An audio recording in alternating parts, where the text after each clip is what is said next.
సరిగ్గా 8 ఏళ్ల క్రితం 17 ఏళ్ల వయసున్న రవితను 18 ఏళ్ల అమిత్ కశ్యప్ ప్రేమించి పెళ్లి చేసుకున్నాడు. ఇద్దరూ ఎంతో అన్యోన్యంగా జీవించేవారు. అమిత్, రవిత దాంపత్య జీవితానికి గుర్తుగా 3 పిల్లలు పుట్టారు. ఈ క్రమంలోనే ఏప్రిల్ 13వ తేదీ ఉదయాన్నే ఇంటి వరండాలో కుటుంబ సభ్యులు కూర్చొని టీ తాగుతుండగా అమిత్ చిన్న కొడుకు వచ్చి నాన్నను పాము కరిచింది అని చెప్పాడు. అమిత్ కశ్యప్ తల్లి మునేష్ దేవి, తండ్రి విజయపాల్ కశ్యప్ వెంటనే ఇంట్లోకి వెళ్లి చూడగా అమిత్ అచేతనంగా పడి ఉన్నాడు. అమిత్ కింద బాగా నలిగిపోయిన స్థితిలో ఒక పాము ఉంది. దాని నోరు అమిత్ చేయి దగ్గర ఉంది. ఆ పాము బతికే ఉంది. ఇంతలో కంగారుగా రవిత అక్కడికి వచ్చింది. అమిత్కు ఏమైందని తల్లి మునేష్ దేవి అడగగా రవిత బిగ్గరగా ఏడుస్తూ, అయ్యో, నా భర్తకు ఏమైంది? బంగారంలాంటి నా భర్త ప్రాణాన్ని ఈ పాపిష్టి పాము తీసేసింది అంటూ భోరున ఏడవటం మొదలుపెట్టింది. దీంతో పాము కరవటం వల్లే అమిత్ కశ్యప్ చనిపోయాడని అందరూ ఓ నిర్ధారణకు వచ్చేశారు. కాని అమిత్ అన్నయ్య మోనూ కశ్యప్ పోలీసులకు ఫోన్ చేసి తన తమ్ముడు పాముకాటుతో చనిపోయాడని, కాని తనకు అనుమానంగా ఉందని చెప్పాడు. దీంతో పోలీసులు వెంటనే సంఘటనా స్థలానికి చేరుకున్నారు. అమిత్ కశ్యప్ బాడీని ఆస్పత్రికి తరలించి పోస్టుమార్టంకు ఏర్పాట్లు చేశారు. అయితే అమిత్ భార్య రవిత మాత్రం తన భర్తకు పోస్టుమార్టం చేయటానికి వీల్లేదని, ఆయన శరీరాన్ని ముక్కలు చేయటాన్ని అస్సలు ఒప్పుకునేదే లేదని తేల్చి చెప్పింది. తన భర్త ప్రమాదవశాత్తు చనిపోయారని, అది తమ కర్మ అనుకుంటామని, పోస్టుమార్టం చేస్తే ఆయన ఆత్మ క్షోభిస్తుందని బిగ్గరగా ఏడవసాగింది. కాని పోలీసులు మాత్రం ఇవన్నీ మామూలేనని, ఏం కాదని చెప్పి దగ్గరుండి పోస్టుమార్టం నిర్వహించారు. అయితే పోస్టుమార్టం నివేదిక ఈ కేసును సంచలన మలుపు తిప్పింది. అమిత్ కశ్యప్ శరీరంపై 10 పాముకాట్లు ఉన్న విషయం నిజమేనని, కాని అతని శరీరంలో పాము విషం లేదని పోస్టుమార్టం చేసిన డాక్టర్లు వెల్లడించారు. ఈ మాటలు విన్న పోలీసులకు దిమ్మ తిరిగిపోయింది. ఎందుకంటే ఇదే మీరట్లో సరిగ్గా 2 వారాల క్రితం నేవీ అధికారి అయిన 29 ఏళ్ల సౌరభ్ రాజ్పుత్ను అతని భార్య, ఆమె ప్రియుడు కలిసి చంపేసి మృతదేహాన్ని ముక్కలుగా నరికి ఆ అవశేషాలను ఒక ప్లాస్టిక్ డ్రమ్ములో ఉంచి సిమెంటుతో కప్పేసిన ఉదంతం దేశవ్యాప్తంగా ప్రకంపనలు రేపింది.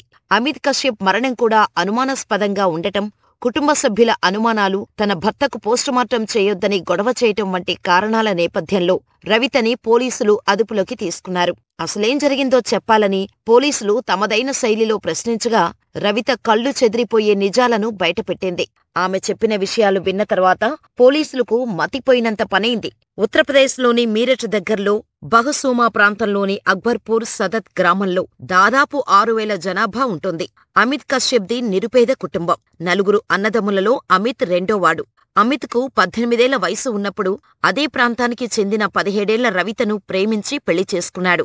అమిత్ తన భార్యను చాలా ఇష్టపడేవారు. వారికి 3 పిల్లలు సంతానం. పేద కుటుంబం కావటంతో అందరూ ఒకే ఇంట్లో ఉండేవారు. అమిత్ భార్యా పిల్లలతో ఇంట్లో చివరి గదిలో ఉండేవాడు. అమిత్ తల్లి మునేష్, తండ్రి విజయపాల్ కశ్యప్ ముందు గదిలో ఉండేవారు. కుటుంబ పోషణ కోసం అమిత్ టైల్స్ వేయడం వంటి పనులు చేసేవాడు. పనులకు వెళ్లే క్రమంలో అమిత్కు 20 సంవత్సరాల వయసున్న అమర్దీప్ పరిచయమయ్యాడు. అమర్దీప్ తనకంటే వయసులో చిన్నవాడు కావటంతో అమిత్ తమ్ముడిలా చేరదీశాడు. ఇద్దరిదీ ఒకే ఊరు కావటంతో అమిత్ అప్పుడప్పుడు తనతో పాటు అమర్దీపును ఇంటికి తీసుకెళ్లేవాడు. ఈ క్రమంలోనే ఏడాది క్రితం అమర్దీపుతో రవితకు పరిచయం ఏర్పడింది. ఆ పరిచయం కాస్త స్నేహంగా మారి అది వివాహేతర సంబంధానికి దారితీసింది. ఈ విషయం తెలుసుకున్న కశ్యప్ చిన్నపిల్లాడిని చేరదీస్తే తన కుటుంబాన్నే విచ్ఛిన్నం చేస్తావా అని అమర్దీపుతో గొడవపడ్డాడు. ఈ విషయంలో తీరు మార్చుకోవాలని తన భార్య రవితను మందలించాడు. ఈ విషయంలో భార్యాభర్తల మధ్య తరచుగా గొడవలు మొదలయ్యాయి. దీంతో భర్తతో ఇలా రోజూ గొడవలు పడటం కంటే ఒకేసారి అతడిని వదిలించుకుంటే ప్రియుడితో ఉండిపోవచ్చని భావించిన రవిత అమర్దీపుతో కలిసి భారీ స్కెచ్ వేసింది. రవిత, అమర్దీప్ ఓ చిన్నపిల్లాడికి డబ్బులు ఇచ్చి ఒక పామును తీసుకురావాలని పురమాయించారు.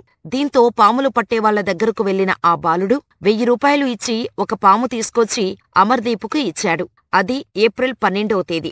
అమిత్ కశ్యప్ పనిమీద బయటకు వెళ్లి బాగా ప్రయాణం చేసి అలసిపోయి ఇంటికొచ్చాడు. మంచంపై పడుకొని మెల్లగా నిద్రలోకి జారుకున్నారు. ఈ క్రమంలో రవిత తన ప్రియుడు అమర్దీప్కు ఫోన్ చేసి పిలిపించుకుంది. బయట కట్టెలను మూసేసి గదికి తలుపు వేసేసింది. తర్వాత రవిత అమిత్ చేతులు గట్టిగా పట్టుకొని నోరు మూసేయగా అమర్దీప్ ఆయన గొంతు నలిమేశాడు. ప్రయాణం కారణంగా అమిత్ అలసిపోయి ఉండటంతో పెద్దగా ప్రతిఘటించలేకపోయారు. దీంతో అమిత్ ప్రాణాలు తీయడం వీరికి చాలా సులువైంది. అమిత్ చనిపోయాడని నిర్ధారించుకున్న తర్వాత ఈ కేసు నుంచి తప్పించుకోవటం కోసం తన మాస్టర్ ప్లాన్ను అమలుపరిచారు. ఈ హత్యను పాము కాటు వల్ల జరిగిన మరణంగా చూపించటానికి అమిత్ శరీరంపై పాముతో కాటు వేయించారు. ఆ తర్వాత అమిత్ వీపు కింద పామును ఉంచేసి రవిత, అమర్దీప్ అక్కడి నుంచి వెళ్లిపోయారు. ఆ రోజు జరిగిన దానిపై అమిత్ తల్లి మునేష్ దేవి ఏం చెప్పారంటే, ఏప్రిల్ 12న రాత్రి 9 గంటలకు నేను టాయిలెట్కు వెళ్లటం కోసం అమిత్ గదికి వెళ్లాను. కాని గది తలుపు మూసి ఉంది. కర్టెన్లు కూడా వేసి ఉన్నాయి. తిరిగి వచ్చి పడుకున్నాను. రాత్రి 10 గంటలకు నేను మళ్లీ బాత్రూంకి వెళ్లినప్పుడు తలుపులు తీసి ఉన్నాయి. అమిత్ మంచం మీద నిద్రపోతున్నట్టు చూశాను.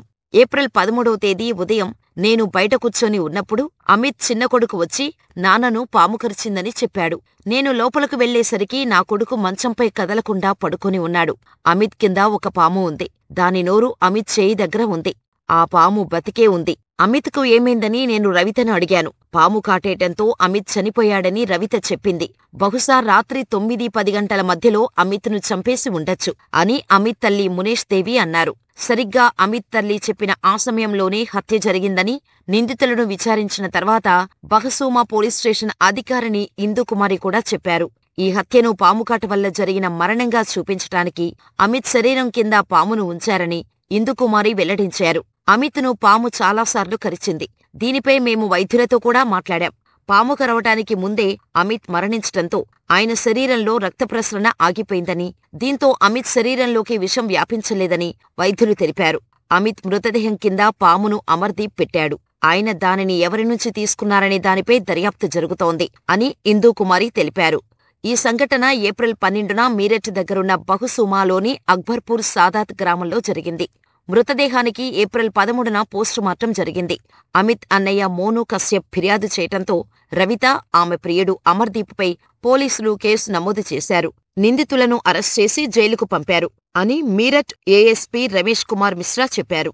పాము కాటు వల్ల అమిత్ కశ్యప్ మరణించారని పోలీసులకు సమాచారం అందింది. కాని అమిత్ ఊపిరాడక చనిపోయినట్టు పోస్టుమార్టం నివేదికలో తేలింది. నిందితులను విచారణ జరపగా అసలు విషయం బయటకు వచ్చింది. రవిత, అమర్దీప్ మొదట అమిత్ను చంపి పాముకాటుతో చనిపోయినట్టు చూపించటానికి మృతదేహం దగ్గర ఒక పామును వదిలేశారని వెల్లడైంది.